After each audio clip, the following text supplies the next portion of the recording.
How's it going, YouTube? It's Golly, and I have an epic zombie video for you today. I'm going to be showing you how to complete the Easter egg on Mob of the Dead, as well as Pack-a-Punch your weapon. So the first step is to open up this little gate down here at the bottom of this staircase with the warden's key, and then you're going to have to run all the way back up to the top and go into the afterlife mode. Now, this is part of the building of the airplane that you have to craft at the top of the building. And you're going to have to find 5 parts for it, and this is finding the first part. So once you're in afterlife mode, you're going to run back down the staircase and pay attention to these numbers on the left. The first one's a 0, the second one's a 3, and the last one's a 9. And then you're going to have to zap these little boxes to those numbers in the exact order you saw them in, coming from the top to the bottom. And then you should hear a little beep noise, and then a door unlocks where a part is.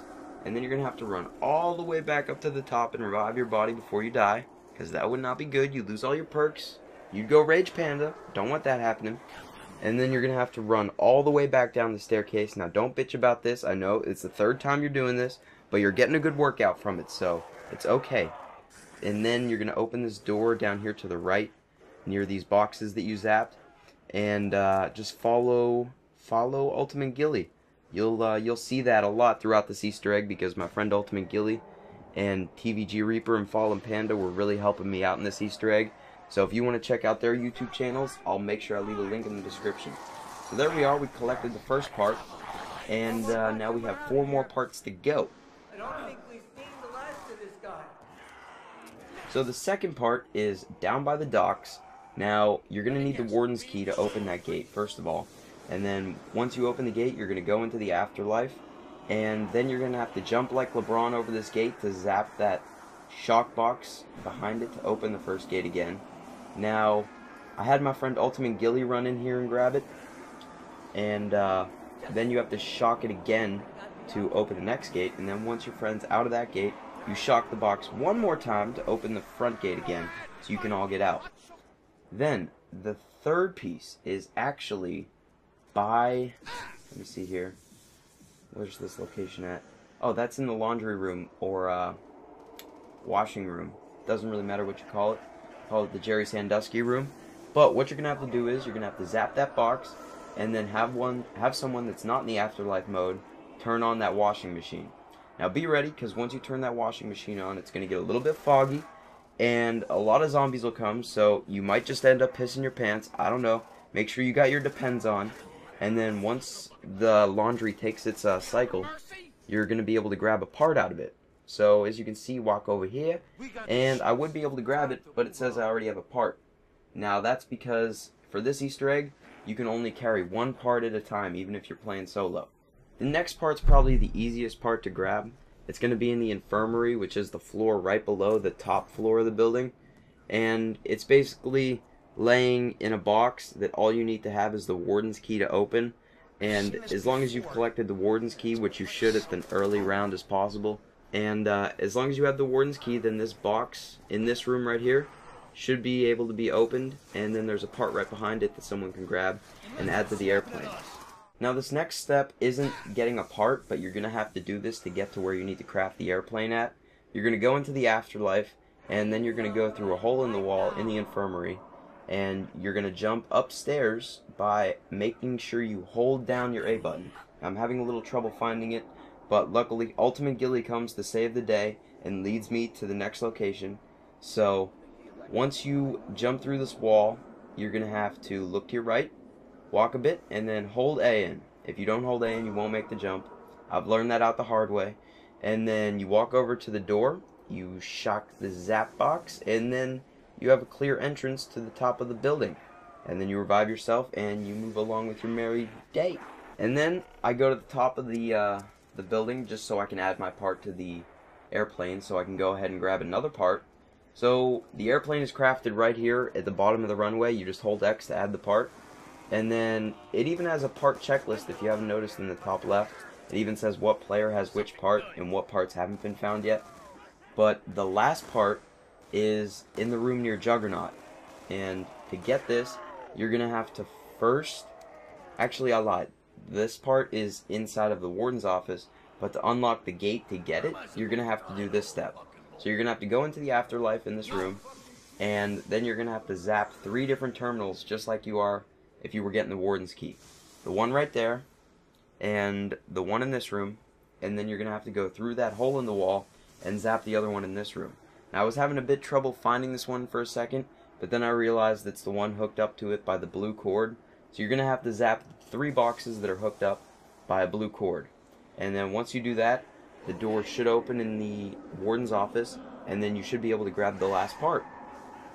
So, just sitting here around 7 with the B-23R, looking all fly, and yeah, trollolo.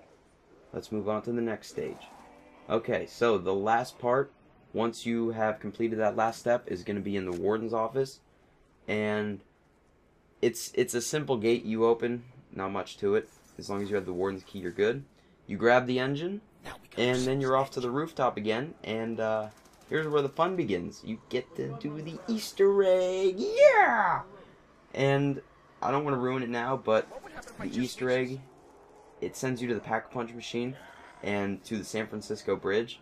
So once I add this last part to the plane here, you see all the check marks are completed, and then you go to the back of the plane and hold X, and then it should put you on top of the plane. I don't know what Reaper's problem was here. He couldn't seem to get on top of the plane, so we just left him here to die with a swarm of zombies on him. So good luck with all that, Reaper. Too bad you missed the plane. Haha. We airborne, son. And yeah, we're not airborne for that long actually, because there's a big storm and we run into the San Francisco Bridge, and the plane just eats shit into the fence, and you crash land. But luckily there's a pack-punch machine here, so no fear. And I end up pack-punching both my AK-47 and the Tommy gun. So for those of you that don't know what the Tommy gun looks like upgraded, now you do. This is what all the pack-a-punch guns look like on this map. They have a little orange lava-looking camo to it, and I think it looks pretty sick. So I'm not going to complain one bit about it. I'm actually going to cherish it and its epicness. And pack-a-punching guns on this map really helps out because of how much extra damage it gives them. And you can't really go wrong with pack-punching your guns, but it is pretty difficult to get to. So if you have trouble getting all these airplane parts together, I understand that. That's why I put this video together, to help you get to the pack-a-punch machine a whole lot easier. So, yeah. You can camp on this bridge actually for a while, now that I'm talking about this. And you can actually run a rape train here if you were playing solo. But me and my friends were actually just messing around, running like 4 rape trains at once. And we ran out of ammo because there's no ammo on this bridge, right? No guns that you can buy. So we're all just throwing our freaking tomahawks here at round 18, trying to kill these zombies. And it somehow works. And we complete round 18 and we get an achievement. 30 gamer score. Good game, bridge. That's what I thought it was at first, but it's actually Golden Gate Bridge. And then what that achievement says is complete one wave, complete one complete wave on the Golden Gate Bridge past round 15, and we did it on round 18, so we got a 30 gamer score achievement for it. Now the cool thing about this is you can actually use the plane multiple times in one game. All you gotta do is find these little fuel canisters hidden around the map whenever you come back from your plane's first trip. And then once you collect all 5 fuel canisters, you just go right back up to the top of the map where the airplane was, and you add the fuel to it just like you would a part to the airplane. And once it has all 5 fuel canisters into it, you are able to relaunch the airplane and go to the Golden Gate Bridge again. And this time, all 4 of us got on it. Lucky us. And that zombie didn't though. He mad. He dead. See you later, zombie. We taking off. We out. But little do we know we're gonna crash again and land in the same place we did last time. But I have a pretty cool thing to tell you guys. You can actually get another achievement off of the Golden Gate Bridge on this map. All you gotta do is, first you gotta teabag a zombie on the Golden Gate Bridge, and then you go over to the electric chairs, which is the exit to the Golden Gate Bridge that sends you back to the main part of the map. And once these chairs spawn in, you just hold X on it and it sends you back to the main part of the map. But if you do this 3 times, you get an achievement. and I'm pretty sure it is called Making the Rounds. In Mob of the Dead, complete the cycle 3 times. And what that means is, complete the airplane cycle 3 times. And once you spawn in again, back on the main island after your 3rd visit to the Golden Gate Bridge, you get another achievement for 30 gamer score. So, that concludes this episode of Mob of the Dead Tips with Golly. And I hope this video helped everyone, and you get a lot of gamer score from this, because I know I did. And I'm sure you can too with this tutorial. So if you enjoyed it, please remember to rate it and subscribe to my channel for more epic videos. And until next time, peace!